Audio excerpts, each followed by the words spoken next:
चला तर मग आपण मसाला चाट स्वीट कॉर्न बनवायचा आहे. त्यासाठी स्वीट कॉर्नचे दाणे उकळून घ्यायचे आहेत आपल्याला.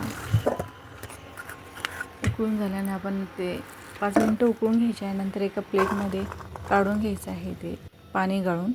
नंतर आपण त्याच्यात लाल तिखट, मीठ,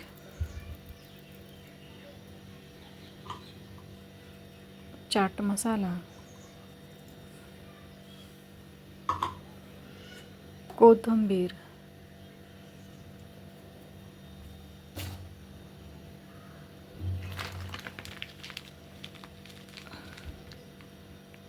लिंबू, थोडंसं तूप,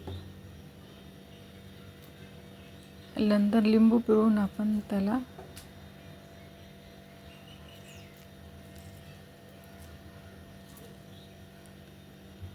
मिक्स करून घेऊयात.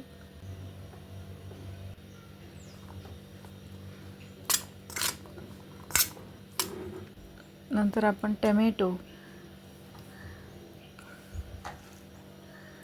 कांदा घालून सर्व मिक्स करून घेऊ.